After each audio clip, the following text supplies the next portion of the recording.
Morning everyone, welcome back with a brand new blog. তো দেখতে পাচ্ছ শরৎকালের ঝকঝকে তকতকে আকাশ একদম জলজল করছে। আর পুজোর আর মাত্র কটা দিনই বাকি।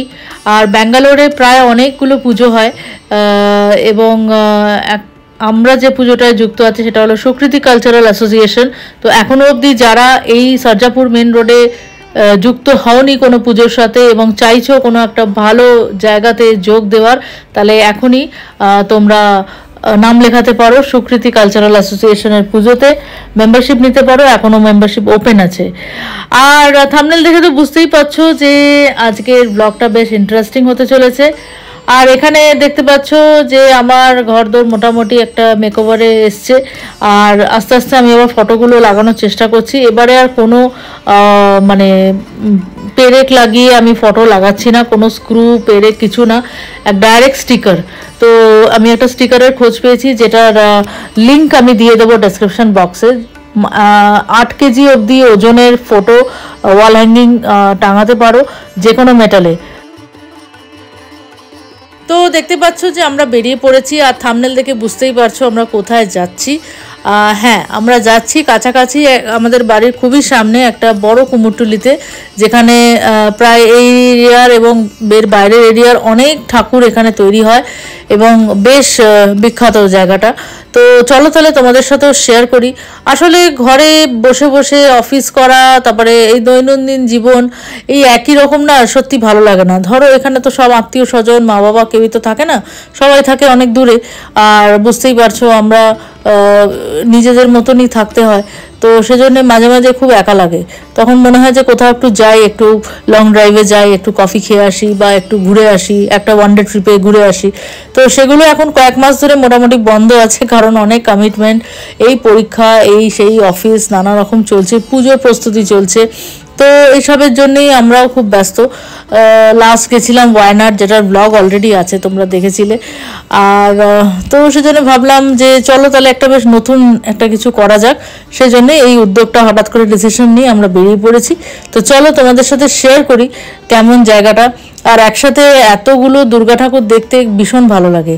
তো তৈরি হচ্ছে তাদের যে আর্টস অ্যান্ড ক্রাফট, তাদের যে হাতের যে কাজ, মানে এত দক্ষ, এত সূক্ষ্ম, সেগুলো দেখতে নিজে চোখ দিয়ে খুব ভালো লাগে। আমি কলকাতার কুমোরটুলিতেও গেছিলাম, তার ব্লগও আছে, আমি তার লিঙ্কও দিয়ে দেবো তোমাদের, আই বাটনে থাকবে, তোমরা দেখো। সেখানেও আমার গিয়ে খুব ভালো লেগেছিল। আর সেখানে তো মানে শয়ে শয়ে দোকান, মানে এক একটা দোকানের মধ্যে সে বিশাল বিশাল মা দুর্গা, সে তো মানে এত ভালো লেগেছিল। আমার মেয়ে তো মানে দেখে পুরো অবাক। তো যাই হোক, এখানেও হয়তো ও বেশ এক্সাইটেড, ওকেও নিয়ে যাচ্ছি। তো এই যে ভেতর দিয়ে যাচ্ছি, রাস্তাটা এই চান্দাপুরার ভেতর দিয়ে রাস্তা। তো চলো তাহলে আগে দেখতে থাকি কেমন।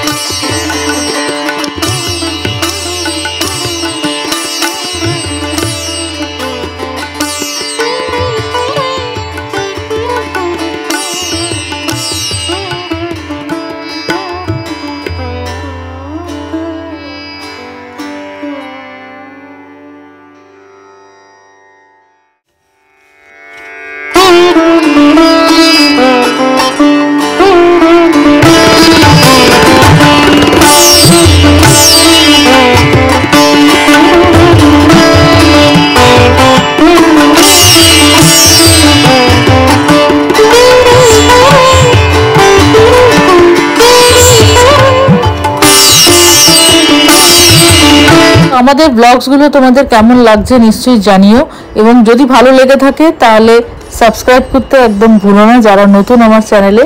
আর যারা অলরেডি আছো তারা প্লিজ লাইক করো, কমেন্ট করো, তাহলে আরও বেশি কানেক্ট করতে পারবো তোমাদের সাথে। আর তোমরা আরও কী ধরনের ব্লগস দেখতে চাও সেটাও জানিও।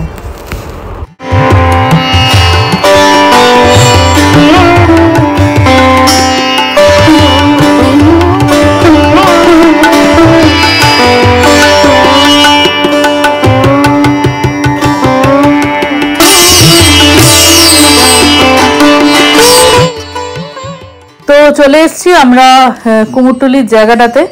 ওই যে বিল্ডিংটা দেখতে পাচ্ছ, ওই ভেতরেই সব কিছু তৈরি হচ্ছে। আর বেশ ভালো, অনেকে অলরেডি দেখছি এখানে ফটো টটো তুলছে, ভিডিও টিডিও করছে। তো আমার মনে হয় অনেকেই আসে। আসলে আমিও এটা একটা ব্লগ দেখেই এসছি, ওনারাও ব্যাঙ্গালোরেরই ব্লগার। তো ওনারাও এসছিলেন এখানে বেশ শাড়ি টাড়ি পরে। তো যাই হোক, আমি তো হঠাৎ করেই এসছি, আমি অত প্ল্যানিং প্রোগ্রামিং করতে পারিনি। তো আমি নর্মালি সিম্পল ওয়েতেই এসছি। কিন্তু এখানে বেশ সুন্দর করে কেউ যদি মনে করে যে একটু সেজেগুজে এসে দু একটা ফটো শ্যুট করবো বা ভিডিও শ্যুট করবো, আমার মনে হয় করা যায়, বিকজ অনেকে করছে দেখছি। চলো চলো ভেতরে ঢুকি, ঢুকে দেখি কেমন জায়গাটা। ঢুকতেই দেখলাম এখানে বিশাল বড় একটা গণপতি, আর তার সাথে রয়েছে মহাদেব। খুব সুন্দর দেখতে পাচ্ছ, কি সুন্দর একটা কত বড় শিব ঠাকুর। আর এটা মানে একটা বলতে পারো একটা মানে ফ্যাক্টরির মতো, মানে ভেতরে প্রচুর প্রচুর আইডলস, প্রচুর প্রচুর মূর্তি, আর একটা একটা করে পুজো যায় আর এরা তৈরি করতে থাকে। তো এখানে আমি আর বেশি কিছু বলবো না, এখন তোমরা দেখো আর উপভোগ করো, আর জানিও কেমন লাগলো। ব্লগটা শেষ অবধি দেখো, আশা করি তোমাদের খুব ভালো লাগবে। আর আমি এই কুমোরটুলির ডিটেলসও দিয়ে দেব, যদি কোনোদিন কারুর কোনো দরকার লাগে এখান থেকে তারা যে কোনো প্রতিমা বানাতে পারে। আর এই দেখতে পাচ্ছ কতগুলো মা দুর্গার মুখ, কি সুন্দর সুন্দর সব ছাঁচে ফেলে বানানো, আর সেগুলোকে সুন্দর করে রাখা রয়েছে শুকোনোর জন্যে। আমার তো কি ভালো লেগেছে। এগুলোর আমি কিছু ভালো ভালো পিকচারও তুলেছি, যেগুলো আমি এই ব্লগের এন্ডে শেয়ার করব। তো চলো দেখতে থাকি।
তো বেশ ভালো অনুভূতি হলো এই যে দেখতে পেলে যে লাইন দিয়ে একদম সব দুর্গা ঠাকুর দাঁড় করানো, সবাইকে একে একে করে রেডি করা হচ্ছে। আর এখানে রয়েছে প্রচুর প্রচুর বিশ্বকর্মা ঠাকুর, আর অভিশ্বরা তো একদম বিশ্বকর্মা ঠাকুরের হাত ধরে, গণেশ ঠাকুরের হাত ধরে প্রচুর ফটো টটো তুললো। রিসেন্টলি বিশ্বকর্মা পুজো গেছে, তো বিশ্বকর্মা ঠাকুরের কোনো চিন্তা নেই এখানে পাওয়া যায়। আর এই যে মেন লোক আমাদের অসুর মামা, তো অসুর মামারও সব স্ট্রাকচার তৈরি হয়ে হয়ে শুকোচ্ছে। এখানে বেশ কয়েকটা বেশ বড় সড়ো দুর্গা ঠাকুরের স্ট্রাকচার রয়েছে যেগুলো তৈরি হচ্ছে। এই যে খড়ের স্ট্রাকচারটা করে তার উপরে মাটির কাজ চলছে। তো যাই হোক বেশ ভালো লাগলো। তো যতদূর পারলাম তোমাদের সাথে শেয়ার করলাম, আর বেশ ভালো একটা সময় কাটলো এই 1 ঘন্টা। চলো তাহলে দেখতে থাকি, আর ভিডিওটা লাস্ট অবধি দেখো, তোমাদের সত্যি খুব ভালো লাগবে।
এই যে দাদা ওনার।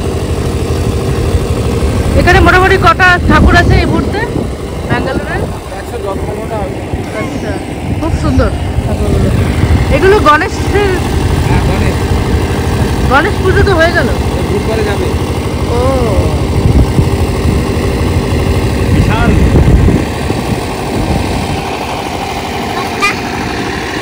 পুজো আছে আবার। ও আচ্ছা।